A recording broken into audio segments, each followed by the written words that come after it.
ਕਿ ਆਯੁਰਵੇਦ ਦੇ ਵਿੱਚ ਸਭ ਤੋਂ ਵਧੀਆ ਚੀਜ਼ ਹੈ ਪੰਚਮ ਹਲਦੀ। ਜਦੋਂ ਅਸੀਂ ਘਰੇ ਆਉਂਦੇ ਹਾਂ ਤਾਂ ਅਸੀਂ ਕਹਿੰਦੇ ਵੀ ਕੋਈ ਚੀਜ਼ ਇਹੋ ਜਿਹੀ ਮਿਲ ਜੇ, ਕੌਫੀ ਪੀ ਲਓ, ਚਾਹ ਪੀ ਲਓ, ਉਹ ਚੀਜ਼ਾਂ ਮੌਕੇ ਤੇ એનર્ਜੀ ਦੇ ਦਿੰਦੀਆਂ ਨੇ, ਪਰ ਹਾਂਜੀ ਲੰਮੇ ਸਮੇਂ long time effect, long time ਤੋਂ ਖੁਸ਼ਕੀ ਦੇ ਦਿੰਦੀਆਂ ਨੇ। ਬਿਲਕੁਲ ਹਾਂਜੀ। ਤੇ ਜਿਹੜੀ ਹਲਦੀ ਹੈ ਉਹ ਮੌਕੇ ਤੇ એનર્ਜੀ ਵੀ ਦਿੰਦੀ ਹੈ, ਪਲੱਸ ਉਹ ਲੌਂਗ ਟਾਈਮ ਦੇ ਵਿੱਚ ਬਾਡੀ ਨੂੰ ਜਿਹੜੀ ਹੈਗੀ ਆ ਅੱਗੇ ਨੂੰ ਹੀਲ ਕਰ ਦਿੰਦੀ ਹੈ। ਜਿਵੇਂ ਕਹ ਲਓ ਕਿ ਉਹ 'ਚ ਹਲਦੀ, ਕਾਲੀ ਹਲਦੀ, ਅੰਬਾ ਹਲਦੀ, ਦਾਰੂ ਹਲਦੀ, ਪੀਲੀ ਹਲਦੀ ਔਰ ਜੰਗਲੀ ਹਲਦੀ, 5 ਹਲਦੀਆਂ ਦਾ ਮਿਸ਼ਰਣ ਦਿੱਤਾ ਜੀ। ਜਿਵੇਂ ਹੁਣ ਮੌਸਮ ਚੇਂਜ ਹੋ ਰਿਹਾ, ਸਰਦੀ ਤੋਂ ਗਰਮੀ, ਗਰਮੀ ਤੋਂ ਸਰਦੀ, ਜਾਂ ਆਪਾਂ ਕਹਿੰਦੇ ਹਾਂ ਕੈਨੇਡਾ ਤੋਂ ਇੰਡੀਆ, ਇੰਡੀਆ ਤੋਂ ਕੈਨੇਡਾ, ਬਾਹਰਲੇ ਫੋਰਨ ਤੋਂ ਇੰਡੀਆ, ਫੋਰਨ ਤੋਂ ਇੰਡੀਆ ਤੋਂ ਫੋਰਨ, ਉਹਦੇ ਵਿੱਚ ਵਾਤਾਵਰਨ ਚੇਂਜ ਹੁੰਦਾ, ਇਮਿਊਨਿਟੀ ਨੂੰ ਫਿਰ ਬੂਸਟ ਕਰਕੇ ਰੱਖਦੀ ਹੈ, ਉਹ ਜ਼ਰੂਰੀ ਹੈ ਜੀ। ਜੀ ਬਿਲਕੁਲ ਬਿਲਕੁਲ।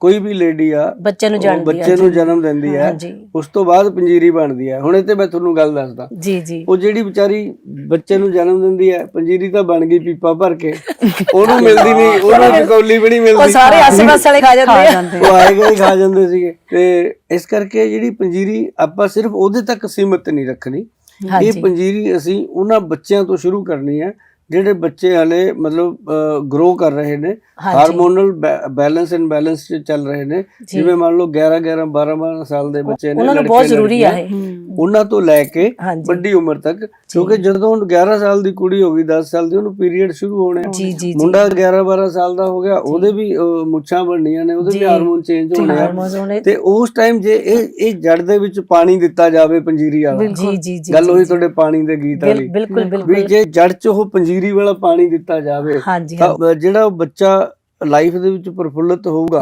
ਉਹ ਦੇਖ ਲਓ ਸਵਿਤਾਜ ਵਾਂਗੂ ਚਮਕੂਗਾ। ਬਿਲਕੁਲ।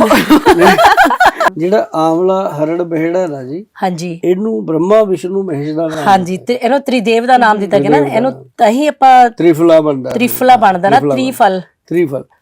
ਜਿਹੜੇ ਸਾਡੇ ਬਜ਼ੁਰਗ ਸੀ, ਪੂਰਵਜ ਸੀਗੇ, ਉਹਨਾਂ ਨੇ ਬੜੇ ਸੋਚ ਸਮਝ ਕੇ ਚੀਜ਼ਾਂ ਦੇ ਨਾਮ ਰੱਖੇ ਨੇ, ਜਿਵੇਂ ਤਰਵੇਣੀ, ਹਾਂ ਹੁਣ ਤਰਵੇਣੀ, ਨਿੰਮ, ਬਰੋਟਾ ਤੇ ਪਿੱਪਲ, ਬਰੋਟਾ ਤੇ ਪਿੱਪਲ, ਹਾਂਜੀ, ਇਹ ਵੀ ਦਵਾਈਆਂ ਹੀ ਨੇ, ਗਾਣੇ ਵੀ ਬਣਦੇ, ਬਰੋਟੇ ਤੇ ਗਾਣੇ ਬਣਦੇ ਤੇ ਬਰੋਟਾ ਛਾਇਆ ਪਿਆ।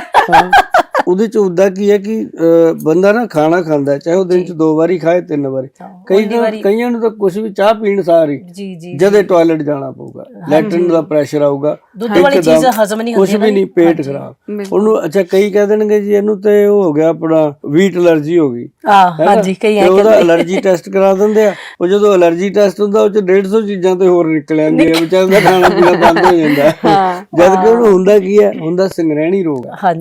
ਇਹਨੂੰ ਮੋਬਾਈਸਿਸ ਵੀ ਕਿਹਾ ਗਿਆ, ਸੰਗ੍ਰਹਿਣੀ ਰੋਗ ਵੀ ਕਿਹਾ ਗਿਆ ਜੀ। ਇਹ ਕੀ ਹੁੰਦਾ ਕਿ ਪੇਟ ਦੇ ਅੰਦਰ, ਆਂਤੜੀਆਂ ਦੇ ਅੰਦਰ ਜਿਹੜਾ ਹੁੰਦਾ, ਇੱਕ ਤਾਂ ਗਰਮੀ, ਇੱਕ ਵਰਮ ਇਨਫੈਕਸ਼ਨ ਹੁੰਦੀ ਹੈ, ਹਾਂਜੀ, ਕੀੜੇ ਚੱਲ ਜਾਂਦੇ ਅੰਦਰ, ਵੱਡੇ ਮਲਾਪ, ਛੋਟੇ ਵੀ ਵੱਡੇ। ਤੇ ਉਹਦੇ ਵਾਸਤੇ ਸਭ ਤੋਂ ਵਧੀਆ ਚੀਜ਼ ਹੈ, ਇੱਕ ਤਾਂ ਆਯੁਰਵੇਦ ਦੇ ਵਿੱਚ ਤ੍ਰਿਫਲਾ ਬਹੁਤ ਵਧੀਆ ਕੰਮ ਕਰਦਾ, ਇੱਕ ਭੂਮੀ ਆਮਲਾ ਬਹੁਤ ਵਧੀਆ ਕੰਮ ਕਰਦਾ, ਤੇ ਹੋਰ ਬਹੁਤ ਸਾਰੀਆਂ ਚੀਜ਼ਾਂ ਨੇ ਜਿਹਦੇ ਵਿੱਚ ਅਸੀਂ 1-2 ਦਵਾਈਆਂ ਵੀ ਉਹਦੇ ਵਿੱਚ ਪ੍ਰੋਵਾਈਡ ਕਰਦੇ ਹਾਂ। ਕਬੀਲਾ ਵੀ ਪਾਈਦਾ ਉੱਚ, ਹਾਂ ਕਬੀਲਾ ਵੀ ਪਾਈਦਾ, ਤੇ ਤਾਂ ਹੀ ਤਾਂ ਕਹਿ ਕੇ ਵੈਦਨ ਹੀ ਹੈ ਕੀੜਿਆਂ ਵਾਸਤੇ। ਇਹਦੇ ਪਤਾ ਨਹੀਂ ਕਿਵੇਂ ਗਾਣੇ 'ਚ ਚਲੀ ਗਈ ਸਾਡੀ ਭੈਣ, ਨਹੀਂ ਤਾਂ ਇਹ ਸਾਡੇ ਸਾਰੇ ਵੈਦ ਬਿਜ਼ਨਸ ਪਾਰਟਨਰ ਹੋਣਾ ਚਾਹੀਦਾ, ਵੈਦ ਵੇਲ ਕਰ ਦੇਣੀ ਸੀ।